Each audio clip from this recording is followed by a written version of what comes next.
September 3rd, the Bicycle Coalition of Greater Philadelphia and Thomas Jefferson University teamed up for Philadelphia's first Vision Zero conference. The conference brought together transportation, health, and government experts from all over North America to discuss ideas of bringing Philadelphia's road deaths down to zero. Among those experts, Caroline Sampanaro of Transportation Alternatives, representatives from the Philadelphia Police Department, Peter Kissinger of AAA Mid-Atlantic, and Philadelphia's Mayor-elect Jim Kenney. The Bicycle Coalition's interim executive director, Sarah Clark Stewart, got things started with the motivating factors that brought together so many advocates. But the more I learned about the extent and scale of traffic deaths and injuries and the lack of awareness about its society-wide impact, the more I realized how urgently decision makers needed a policy framework to marshal more political will and resources to create that more awareness and to make more progress. I see a lot of enthusiasm for setting the stage and putting the picture together, and I think that's the most important part of this type of movement, to get the police and the health folks and the researchers and also the folks making the infrastructure happen, getting them all together and talking the same language and thinking about the same issues. It's really exciting. As motor vehicle operators, they need to be aware that bicyclists are out there. They're amongst us, they're riding with us, they're riding next to us. One of the main mistakes that they make is when they make right-hand turns. They don't see the cyclists that are continuing to go straight. They don't expect anybody to be in that bike lane just because it's not in their muscle memory, so to speak.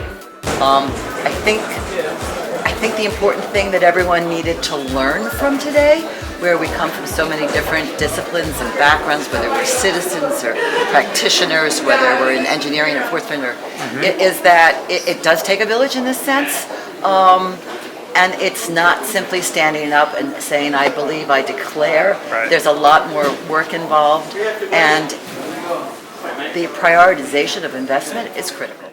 In addition to the enforcement and policy ideas, representatives from Safe Routes to School programs spoke about applying Vision Zero to children's safety.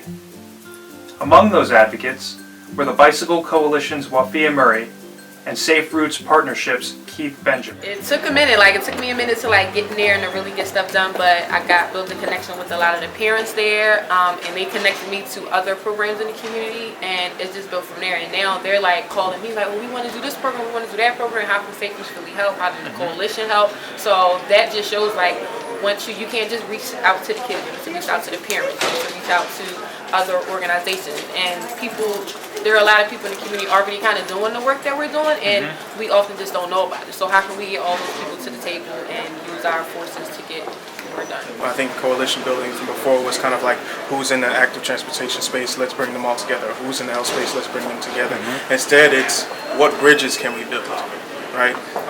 Which is, again, changing that whole narrative. Okay, who are the churches that we're building alliances with?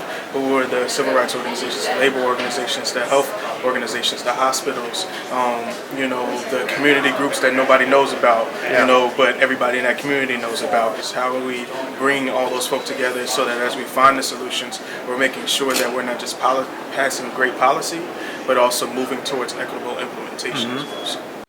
I am definitely optimistic that it's getting better, and that everybody, again, coming to the table and working together is really important for both their future as cyclists as they start to go out on their own in the city, particularly in the next 5 to 10 years. Right now it feels like there is momentum and stuff is going to happen in a way that we're going to feel it sooner rather than later. So that's really good to see. Perhaps most encouraging was Mayor-elect Kenney's commitment to a Vision Zero policy. I will commit to you that we will work very arduously and closely with all departments involved in bringing Vision Zero to a reality and investing the resources necessary to do that. I'm going to need your help, however, in the design of the bike lanes, because obviously paint on the street is in the way. Of colored paint, something that's a little more raised and which is green, which seems to be more of a visual than just the paint in the street. But I got to figure out how we protect those bike lanes in a way that's both economical and practical.